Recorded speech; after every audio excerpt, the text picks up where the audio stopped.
Question number 3 very very important है यार, इसको मुझे ना स्टार बनाना चाहिए। वेरी वेरी आपके पास इंपॉर्टेंट है। शॉर्ट क्वेश्चन में ये जो डॉट लिखा हुआ है ना, ये डॉट बड़ा अहमियत का हामिल है। कैसे? मिसाल के तौर पे मैं कहता हूं आपके पास 100 रुपीज है, ठीक है, ये 100 है। आगे अगर मैं डॉट लिख दूं ना, तो आगे जितने मर्जी मैं जीरो लगा दूं, उन जीरो की कोई अहमियत नहीं है। जहां पे डॉट लग गया, ये देखें, ये यहां पे अब मैं डॉट लगाया और आगे जितने मर्जी मैं जीरो लिख दूं, तो इसका मतलब क्या है? जहां तक फुल स्टॉप है ना, सिर्फ आपके पास अमाउंट उतनी है, उससे आगे जितने भी जीरो है वो नथिंग जीरो है, उसकी कोई अहमियत नहीं है। इसी तरह ये डॉट को हम क्या कहते हैं? मल्टीप्लाई का साइन होता है, ठीक है। हम मल्टीप्लाई यूं लिख लें या सिर्फ डॉट लगा दें, बात दोनों की एक है। अरे देवा, ये गड़बड़ है बाबा।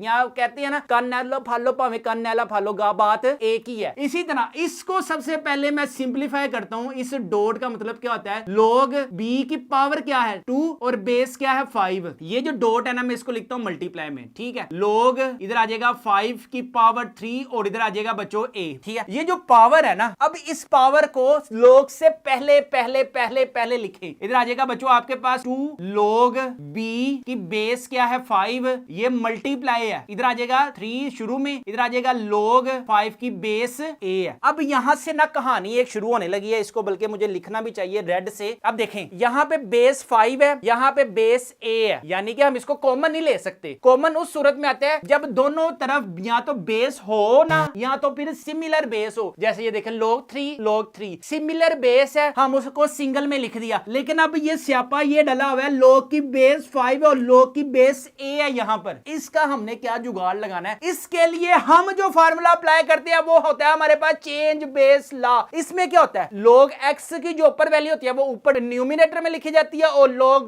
b डिनोमिनेटर में लिखा जाता है। अब हम ऐसा क्या करेंगे? log is the 2 as it is आ जाएगा, log b ऊपर ले जाए न्यूमिनेटर में और डिनोमिनेटर में ले जाए, इधर आ जाएगा log 5। एलो जी एन निकाल ले, बस समझ आई कि नहीं आई?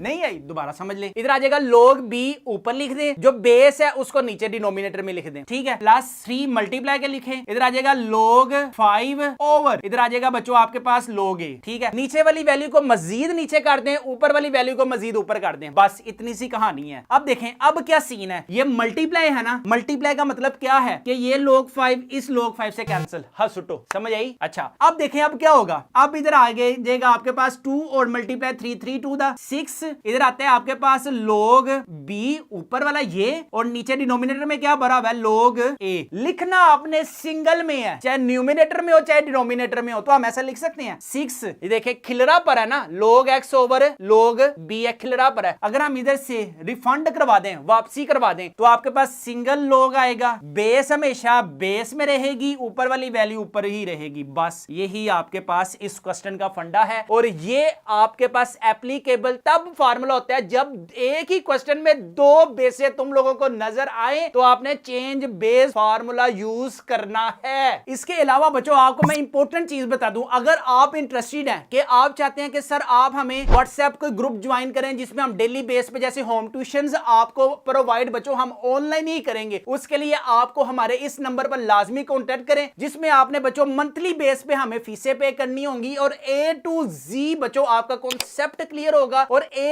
to Z टेस्ट आपका बनेगा और इस यार एक क्वेश्चंस का बच्चों आपको सॉल्यूशन में